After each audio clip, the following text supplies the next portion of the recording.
നമസ്കാരം. ഇന്ന് നമ്മൾ ഡിസ്കസ് ചെയ്യുന്നത് സാമ്പത്തിക പ്രശ്നങ്ങൾ എങ്ങനെയാണ് ബിസിനസ്സിനെ ബാധിക്കുന്നത്. ബിസിനസ്സിൽ ഫിനാൻസ് എന്ന് പറയുന്നത് ഒരു പ്രധാനപ്പെട്ട ഘടകം തന്നെയാണ്.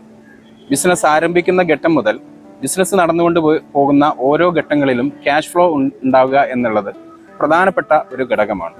നമ്മുടെ ക്യാപിറ്റൽ ഇൻവെസ്റ്റ്മെന്റ്, ആവശ്യമായിട്ടുള്ള ക്യാപിറ്റൽ ഇൻവെസ്റ്റ്മെന്റ് എത്രയാണ് എന്നുള്ളത് ഒരു ബിസിനസ്സിന് മനസ്സിലാക്കാതെ ബിസിനസ് ആരംഭിക്കുമ്പോൾ മുതൽ നമ്മുടെ ഫിനാൻഷ്യൽ പ്രശ്നങ്ങൾ നമുക്ക് ബിസിനസ്സിൽ ആരംഭിക്കും. അതുപോലെ തന്നെ ബിസിനസ് മുമ്പോട്ട് പോകുമ്പോൾ നമ്മുടെ വർക്കിംഗ് ക്യാപിറ്റലിന്റെ കുറവുകൾ നമ്മുടെ ബിസിനസ്സിനെ പ്രതിസന്ധികളിലേക്ക് കൊണ്ടുപോകും. അതേപോലെ തന്നെ ബിസിനസ്സിലുണ്ടാകുന്ന ക്യാഷ് ഫ്ലോ, ബിസിനസ്സിൽ റവന്യൂ കുറയുകയും ചെലവുകൾ വർദ്ധിക്കുകയും ചെയ്യുന്നത് ബിസിനസ്സിനെ സാരമായിട്ട് ബാധിക്കും. ഇത്തരത്തിലുള്ള എല്ലാ ഘടകങ്ങളെയും നമ്മൾ അനലൈസ് ചെയ്തുകൊണ്ട് വേണം ഒരു ബിസിനസ്സിനെ നമ്മൾ മുമ്പോട്ട് കൊണ്ടുപോകാൻ വേണ്ടിയിട്ട്. നമുക്കറിയാം, ബിസിനസ്സുകൾ ആരംഭിക്കുന്ന അല്ലെങ്കിൽ ഭൂരിഭാഗം ബിസിനസ് ഉടമകളും ബിസിനസ് ആരംഭിക്കുമ്പോൾ അതിൻ്റെ ആവശ്യമുള്ള ഫിനാൻസ് എന്തൊക്കെയാണ് എന്നുള്ളത് നമ്മൾ ആദ്യഘട്ടത്തിൽ നമ്മൾ കൃത്യമായിട്ടുള്ള ഒരു ഫിനാൻസ് പ്രൊജക്ഷൻ ഉണ്ടാക്കണം എന്നുള്ളത് നമ്മൾ പറയാറുണ്ട്. എന്നാൽ എല്ലാവരും അങ്ങനെ ചെയ്യാറുണ്ടോ? ഒരു ബിസിനസ് പ്ലാൻ ഉണ്ടാവാറുണ്ടോ? നമുക്ക് ഇതൊന്നും ഇല്ല എങ്കിൽ ബിസിനസ്സിന് ആവശ്യമായിട്ടുള്ള പണം എത്രയാണ് എന്നുള്ളത് മനസ്സിലാക്കാതെ ഓരോ ഘട്ടവും ആവശ്യമായിട്ട് വരുമ്പോൾ ആ സമയത്ത് അതിനാവശ്യമുള്ള പണം സ്വരൂപിക്കുന്ന രീതിയിലേക്കാണ് പല ബിസിനസ്സുകാരും പോകാറുള്ളത്.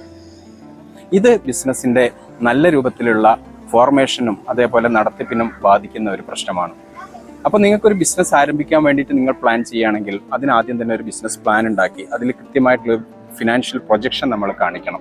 ഈ ബിസിനസ്സിന് എത്ര രൂപ ആവശ്യമായിട്ട് വരും, ഈ ബിസിനസ്സിൻ്റെ പൂർണ്ണമായ പ്രവർത്തനങ്ങൾ, ഇംപ്ലിമെൻറ്റേഷൻ വർക്കുകളൊക്കെ പൂർത്തീകരിച്ച് ബിസിനസ് കൃത്യമായിട്ട് ടാർഗറ്റ് ഓഡിയൻസിന് മുമ്പിൽ എത്തിക്കാൻ വേണ്ടിയിട്ട് എത്രത്തോളം ഫണ്ട് ആവശ്യമായിട്ട് വരും, പിന്നീടുള്ള ഒരു വർഷക്കാലം ഈ ബിസിനസ്സിനെ മുമ്പോട്ട് കൊണ്ടുപോകാൻ വർക്കിംഗ് ക്യാപിറ്റലായിട്ട് എത്ര ഫണ്ട് ആവശ്യമായിട്ട് വരും.